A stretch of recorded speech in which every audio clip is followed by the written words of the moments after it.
Hi, Scorpio. This is your reading for the week of April 20th, or when you hear it and it resonates. And of course, it will not be for every Scorpio. So the first thing that started to come in as an image when I said Scorpio was an auctioneer.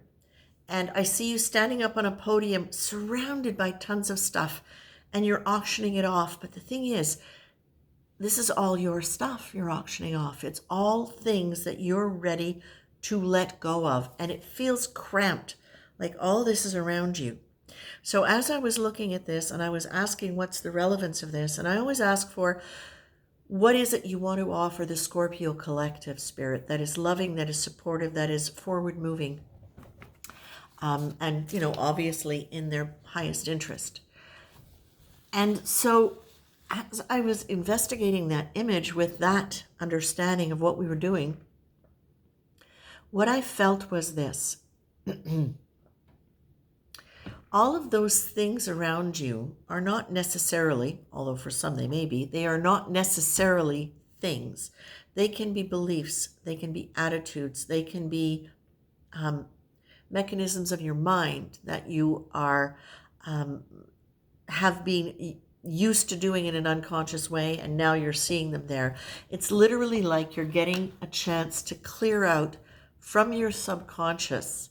Thank you. Anything that has locked you into certain behaviors, repetitive patterns of behavior, that you've been expressing in perhaps an unconscious kind of way.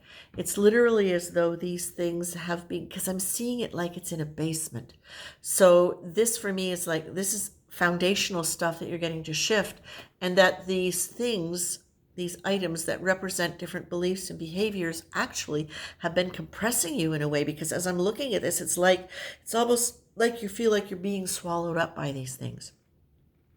So thank you. It goes back to boundaries. And what they're saying is when you have a lot of those beliefs and attitudes, those things that are creating compression on you, things that could normally be boundaries, things that you easily negotiate, can start feeling more like barriers and walls.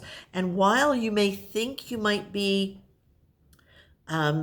negotiating because you're in dialogue with somebody, when you are doing it from that place of super protection, super self-protection, it can still feel like a barrier to other people, because whatever warmth you might want to share through that, that's the difference, I think, between a boundary and a barrier. Is a barrier tends to come through very analytically and not as though there's a warmth or a feeling or a consideration in it.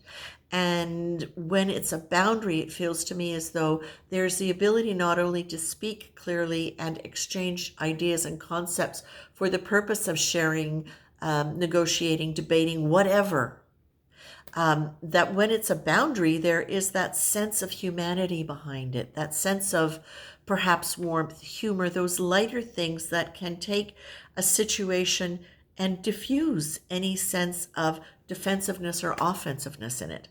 And I feel, Scorpio, for many of you, my dears, you have really come into this earth plane, this existence.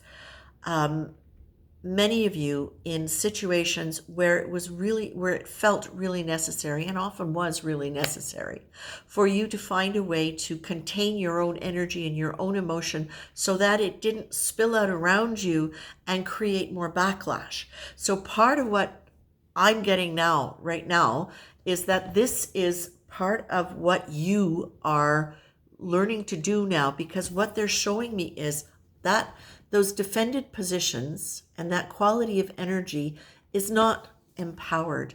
When those things are coming from the wounded child, the pain behind it, there's always going to be that sense of needing to protect, because you're not just protecting yourself from an event, you're protecting yourself from feeling any of the old hurts and emotions that were still in you that have not been processed.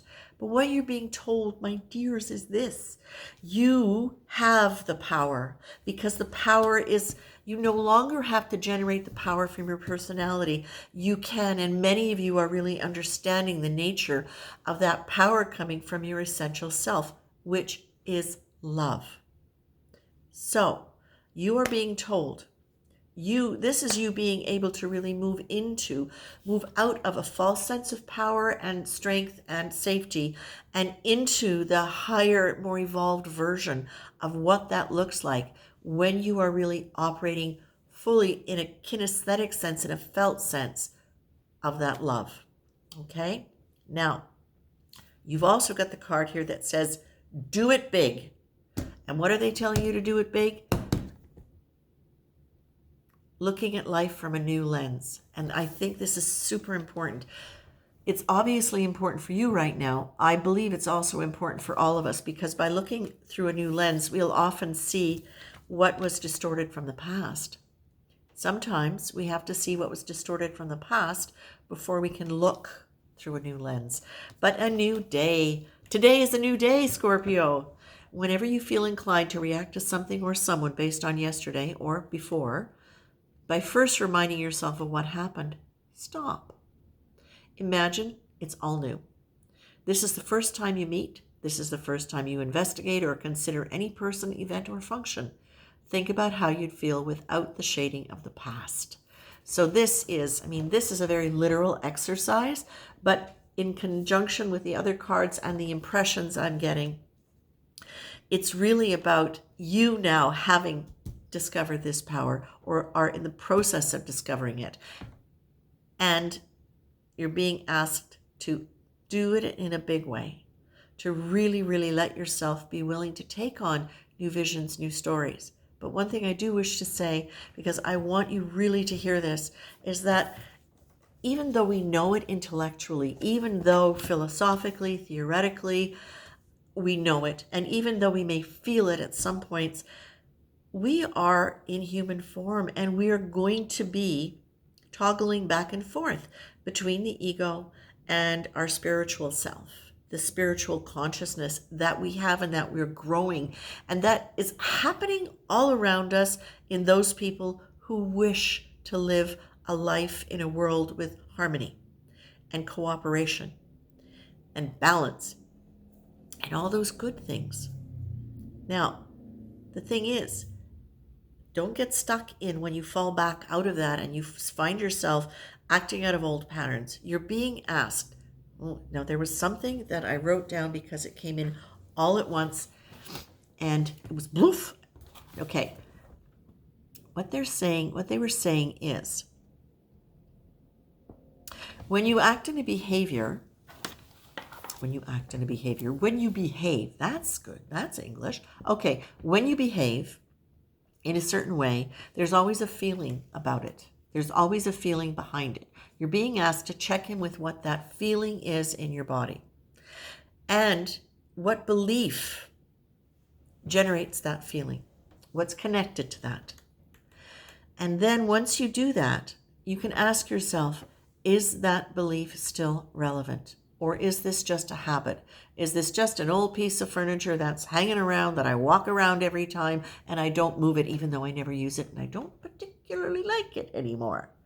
You're being asked to check in with that, because if in that moment you realize that belief is no longer at least 100% accurate, that there may be elements to it, or there may be a belief about safety and now you can find safety in a new way as opposed to an old way. But you're being asked to check in, notice what the belief is behind that, and is that belief still real? How much is it still real to you? And if it isn't real, do you still have the feeling around that issue? Do you still have the emotional connection to that in a different way? Because very often, once you go back and you realize, I don't believe that anymore, you can detach completely from the energy of that story. And I say that like that because I've experienced that in my life. And again, not all the time. I can point in all of my many years a few times where that has happened, where I've understood it, recognized it, that it was no longer my belief, and things changed in my life dramatically within weeks. So, what you're being asked to do is, and of course, like a friend of mine says overnight success after 20 years. Yeah, that didn't just happen. I was working at it. I've been working at it for a long time. Now I'm playing at it, and it's much easier. My dears, power is here for you. You're being told you have power. You're being told. This is an opportunity for you now to understand some of those things as you're hitting the gavel and you're giving them away.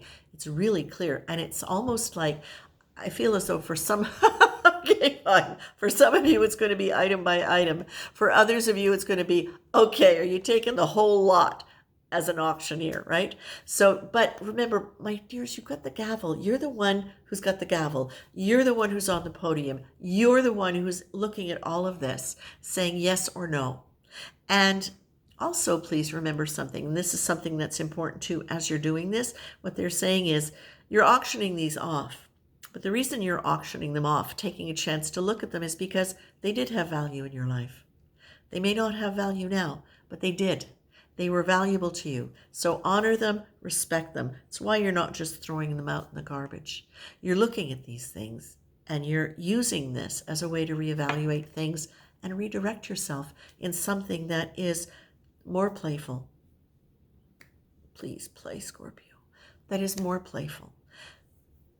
And I'm going to leave you with that because I feel like I could go on and on and on with this. But I think it would be repetition. I trust that you're getting what you need out of this. And I'm going to leave you with that, Scorpio. Much love.